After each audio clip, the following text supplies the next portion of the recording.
നമുക്ക് first question നോക്കാം. The coil of insulated wire is connected to a battery. If it is taken to a galvanometer, its pointer is deflected because. 4 options തന്നിട്ടുണ്ട്. Question ഇതാണ്: ഒരു insulated വയറുള്ളൊരു coil ഒരു ബാറ്ററിയുമായിട്ട് connect ചെയ്തിട്ടുണ്ട്. അതിനെ എന്നിട്ട് ഗാൽവനോമീറ്ററുമായിട്ട് connect ചെയ്തിട്ടുണ്ട്. അവിടെ ഗാൽവനോമീറ്ററിൻ്റെ പോയിൻ്റ് ഡിഫ്ലക്റ്റ് ചെയ്യുന്നു. അതിൻ്റെ കാരണം എന്താണെന്നാണ് ചോദ്യം. Option A, induced current is produced. ഒരു ഇൻഡ്യൂസ്ഡ് കറണ്ട് ഉണ്ടായതുകൊണ്ടാണോ? Option B, coil acts like a magnet. ഒരു കോയിൽ മാഗ്നറ്റായിട്ട് ആക്ട് ചെയ്യുന്നത് കൊണ്ടാണോ? Option C, the number of turns of coil in the galvanometer changed. ഗാൽവനോമീറ്ററിലെ നമ്പർ ഓഫ് ടേൺസ് ചേഞ്ച് ആയതുകൊണ്ടാണോ? അല്ലെങ്കിൽ ഇതൊന്നുമല്ല, കാരണം നൺ ഓഫ് ദിസ്.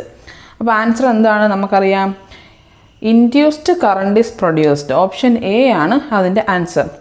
അതെന്തുകൊണ്ടായിരിക്കും? ഒരു മാഗ്നറ്റിക് ഫീൽഡ് ഉണ്ടാകുമ്പോൾ അത് അവിടെ എന്ത് ചെയ്യപ്പെടുന്നു? കപ്പിൾ ചെയ്യപ്പെടുന്നു. കപ്പിൾ ചെയ്യുമ്പോഴത്തേക്കും ഇൻഡ്യൂസ്ഡ് കറണ്ട് പ്രൊഡ്യൂസ് ചെയ്യുന്നു. അതുകൊണ്ടാണ് ഗാൽവനോമീറ്ററിൻ്റെ പോയിൻ്റ് ഡിഫ്ലക്റ്റ് ചെയ്യുന്നത്. Second question: A moving conductor coil produces and induced EMF. ഒരു മൂവ് ചെയ്യുന്ന ഒരു കണ്ടക്ടർ കോയിൽ, ഒരു കോയിൽ മൂവ് ചെയ്യുന്നു. അത് കണ്ടക്റ്റിംഗ് ആയിട്ടുള്ള ഒരു കണ്ടക്റ്റിംഗ് മെറ്റീരിയൽ ഉപയോഗിച്ചുണ്ടാക്കിയ ഒരു കോയിലാണ്.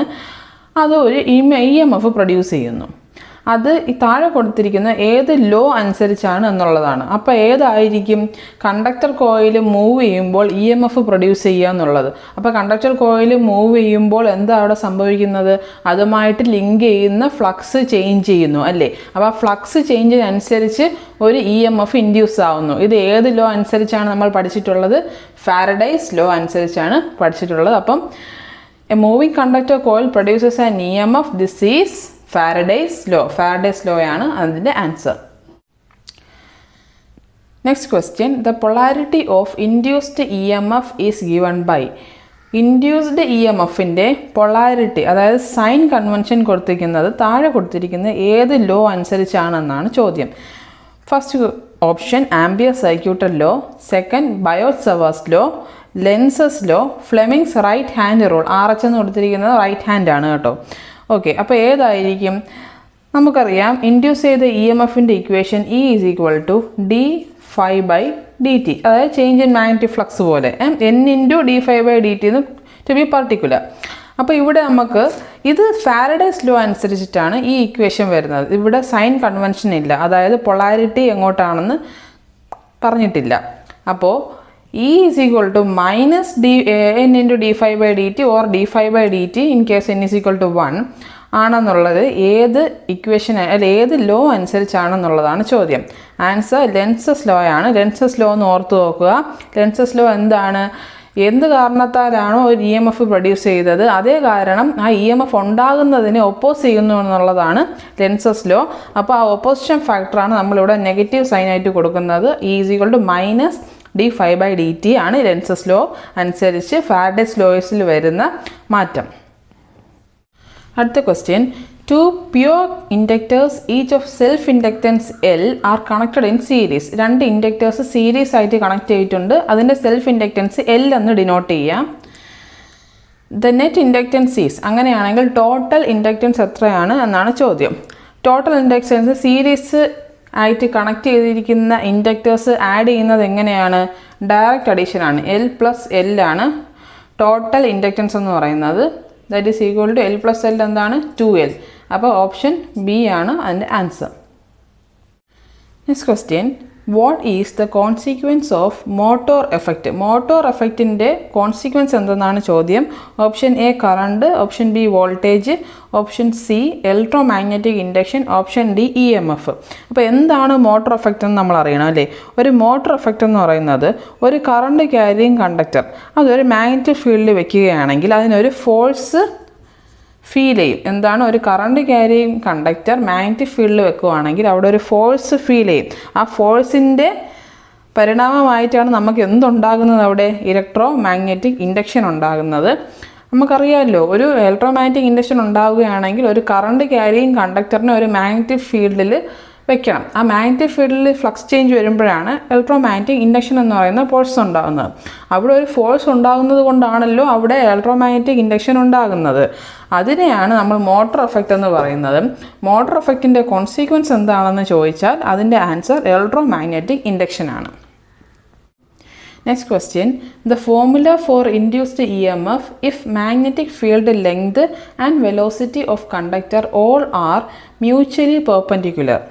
ഇപ്പോൾ ഇൻഡ്യൂസ്ഡ് ഇ എം എഫിൻ്റെ ഫോർമുലയാണ് എന്താണെന്നാണ് ചോദിച്ചിരിക്കുന്നത്. അതിൽ കൊടുത്തിരിക്കുന്ന കണ്ടീഷൻ മാഗ്നറ്റിക് ഫീൽഡ് എന്നും വെലോസിറ്റി ഓഫ് കണ്ടക്ടറും ഇൻഡ്യൂസ്ഡ് ഇ എം എഫും മ്യൂച്വലി പെർപെൻഡിക്കുലർ ആയിരിക്കും. എല്ലാം 90 ഡിഗ്രിയിൽ സെപ്പറേറ്റഡ് ആയിരിക്കണം. അതാണ് ചോദ്യം. അപ്പോൾ ആൻസർ എന്ന് പറയുന്നത് സി ആണ്. Option C B into L into V ആണ്. അതായത് E M F is equal to B L V. അവിടെ ബി എന്ന് പറയുന്നത് മാഗ്നറ്റിക് ഫീൽഡാണ്. മാഗ്നറ്റിക് ഫീൽഡാണ് ബി കൊണ്ട് ഡിനോട്ട് ചെയ്യുന്നത്. എൽ എന്ന് പറയുന്നത് ലെങ്ത് ഓഫ് കണ്ടക്ടർ.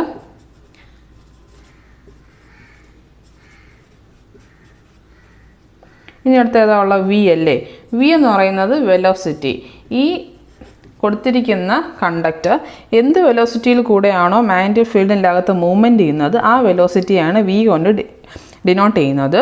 ഈ 3 ക്വാണ്ടിറ്റീസും മ്യൂച്വലി പെർപെൻഡിക്കുലർ ആണ്. മ്യൂച്വലി പെർപെൻഡിക്കുലർ ആണ് ഈ 3 ക്വാണ്ടിറ്റീസും. അപ്പോൾ അതിൻ്റെ ഓപ്ഷൻ സി ആണ്. അതിൻ്റെ answer is equal to B into L into V. Next question ഒരു പ്രോബ്ലമാണ്. If a conductor 0.2 meter long moves with a velocity of 0.3 meter per second in a magnetic field of 5t, calculate the EMF induced in magnetic field. അപ്പം E M F ആണ് നമ്മൾ കണ്ടുപിടിക്കേണ്ടത്. E M F mutually perpendicular ആണ് ഇത് 3 എന്ന് assume ചെയ്തിട്ട് E M എഫിൻ്റെ equation E is equal to B into L into B അല്ലേ. അപ്പം ബി നമുക്ക് തന്നിട്ടുണ്ട്. ബി എന്താണെന്നാണ് 5 ഇൻറ്റു ലെങ്ത് 0.2 ഇൻറ്റു വെലോസിറ്റി 0.3. അപ്പോൾ നമുക്കത് ചെയ്യുമ്പോൾ നമുക്ക് കിട്ടുന്ന ആൻസർ എന്താണ്? ഈസ് ഈക്വൽ ടു 0.3 വോൾട്ടാണ് നമുക്ക് കിട്ടുന്ന ആൻസർ. അപ്പം ഓപ്ഷൻ എ ആണ് ഇതിൻ്റെ answer. Next question, calculate the E M F when flux is given by 3 sin t plus 5 cos t. അപ്പോൾ ഫ്ലക്സ് നമുക്ക് തന്നിട്ടുള്ളത് ഒരു സൈനസോയിഡൽ ഇക്വേഷൻ വെച്ചിട്ടാണ്. അപ്പോൾ 3 sin t plus 5 cos t ആണ്. ആൻസർ നമുക്ക് നോക്കാം. അപ്പോൾ നമുക്കറിയാം ഒരു ഇ എം എഫ് ഇതിൻ്റെ voltage V E M F എന്ന് പറയുന്നത് എങ്ങനെയാണ് നമുക്ക് തന്നിരിക്കുന്നത്? -d∅/dt അല്ലേ. അപ്പോൾ വി ഇ എം എഫ് എന്ന് പറയുന്നത് നമുക്ക് ഡെറിവേറ്റീവിലോട്ട് എടുക്കാം. That is -3 cos t minus 5 sin t അല്ലേ. അതായത് സൈൻ ടിയുടേത് കോസ് ടിയും കോസ് ടിയുടേത് മൈനസ് സൈൻ ടിയും ആണ് ഡെറിവേറ്റീവ് ആയിട്ട് വരുന്നത്. അപ്പോൾ V E M F is equal to -3 cos t minus 5 sin t. അതിനെ ഈ മൈനസ് ഉള്ളിലോട്ട് കൊണ്ടുപോകുമ്പോൾ നമുക്ക് എന്താ ആൻസർ കിട്ടുന്നത്? 5 sin t minus 3 cos t, or അതിനെങ്ങനെ എഴുതാം? -3 cos t plus 5 sin t. അത് ഏത് ഇക്വേഷനാണ്? ഏത് ഓപ്ഷനാണ്? ഓപ്ഷൻ ബി ആണല്ലേ. അപ്പോൾ ഓപ്ഷൻ ബി ആണ് അതിൻ്റെ ആൻസർ. അടുത്ത ക്വസ്റ്റ്യൻ നോക്കാം. Calculate the E M F when a coil of 100 turns is subjected to flux rate of 0.3 tesla per second. അപ്പോൾ നമുക്ക് 4 ഓപ്ഷൻസ് തന്നിട്ടുണ്ട്. ഇതിലേതാണ് ആൻസർ എന്ന് കണ്ടുപിടിക്കണം. അപ്പോൾ ക്വസ്റ്റ്യനിൽ എന്തൊക്കെ തന്നിട്ടുണ്ടെന്ന് നമുക്ക് നോക്കാം. എൻ തന്നിട്ടുണ്ട് അല്ലേ. എൻ എന്ന് പറയുന്നത് എന്താണ്? Number of turns in A coil, that is 100 എന്ന് തന്നിട്ടുണ്ട്. പിന്നെ അടുത്ത് വന്നിട്ട് ഫ്ലക്സ് റേറ്റ് ആണ്. ഫ്ലക്സ് അല്ല, ഫ്ലക്സ് റേറ്റ് ആണ്.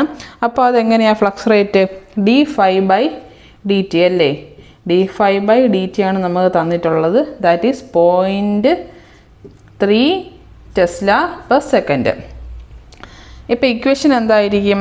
വി ഇ എം എഫിൻ്റെ ഇക്വേഷൻ ആയിരിക്കും നമ്മളിവിടെ യൂസ് ചെയ്യുന്നത്. V E M F is equal to -d∅/dt which is again is equal to -n into d∅/dt അല്ലേ. -d∝/dt ആണ്. അപ്പോൾ നമുക്കിവിടെ സബ്സ്റ്റിറ്റ്യൂട്ട് ചെയ്ത് കൊടുക്കാം. -n എന്ന് പറയുന്നത് 100 ഇൻറ്റു d∅/dt നമുക്ക് എത്ര കിട്ടി? 0.3. അപ്പോൾ ആൻസർ എന്തുവാണ്? -30 യൂണിറ്റ്സ്. -30 വോൾട്ട് ഇട്ടാലും കുഴപ്പമില്ല. അപ്പോൾ ഓപ്ഷൻ ഏതാണ്? ഓപ്ഷൻ സി ആണ്. C is equal to -30. Option C ആണ് നമ്മളെ ക്വസ്റ്റ്യൻ നമ്പർ 9ൻ്റെ ആൻസർ. ഓക്കെ, അപ്പോൾ ഇന്നത്തെ ക്ലാസ്സിലെ ലാസ്റ്റ് ക്വസ്റ്റ്യനിലോട്ട് കടക്കാം. Find the force due to a current element of length 2 cm and flux density of 12 Tesla.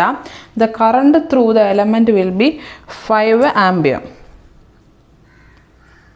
ക്വസ്റ്റ്യനിൽ എന്തൊക്കെ തന്നിട്ടുണ്ടെന്ന് എടുത്ത് എഴുതാം. ലെങ്ത് 2 cm തന്നിട്ടുണ്ട്. L is equal to 2 cm. Flux density B എന്ന് പറയുന്നത് 12 ടെസ്ല തന്നിട്ടുണ്ട്. അത് കഴിഞ്ഞിട്ട് നമുക്ക് കൂടെ കടന്നു പോകുന്ന current I is equal to 5 ampere എന്ന് തന്നിട്ടുണ്ട്. നമ്മൾ കണ്ടുപിടിക്കേണ്ടത് എന്താണ്? ഫോഴ്സാണ്. Force due to a current element ആണ് കണ്ടുപിടിക്കേണ്ടത്. അപ്പോൾ F is equal to B into I into L ആണ്. നമുക്ക് സബ്സ്റ്റിറ്റ്യൂട്ട് ചെയ്ത് കൊടുക്കാം. B is equal to 12 into current 5 into length 2. അപ്പോൾ നമുക്ക് കിട്ടുന്ന ആൻസർ 1.2 യൂണിറ്റ്സ് ആണ് ആൻസറായിട്ട് കിട്ടുന്നത്. അതായത് 1/2 യൂണിറ്റ്സ് അല്ലെങ്കിൽ 1.2 ന്യൂട്ടൺ. ഈ യൂണിറ്റ്സ് എന്ന് പറയുന്നത് കുറച്ചും കൂടെ സിംപ്ലിഫൈ ചെയ്യാൻ വേണ്ടിയിട്ടാണ്. ഓപ്ഷനിൽ ന്യൂട്ടൺ തന്നെ കാണും. ഇനി നമുക്ക് ഏതെങ്കിലും നിങ്ങൾക്ക് MCQ ഏതെങ്കിലും ആവശ്യമാണെന്നുണ്ടെങ്കിൽ ആ ടോപ്പിക്ക് ജസ്റ്റ് ഒന്ന് കമൻറ്റ് ചെയ്താൽ മതി. ഉടനെ തന്നെ അടുത്ത ക്ലാസ് നമ്മൾ MCQ ഇടുന്നതായിരിക്കും. അതും കൂടെ ശ്രദ്ധിച്ചു കൊള്ളുക. ആവശ്യമുള്ള ടോപ്പിക്സ് ക്ലാസ് ആണെങ്കിലും കുഴപ്പമില്ല, കമൻറ്റ് ബോക്സിൽ ഒന്ന് മെൻഷൻ ചെയ്താൽ മാത്രം മതി. അപ്പോൾ എൻ്റെ answer option B 1.2 newton. Thank you.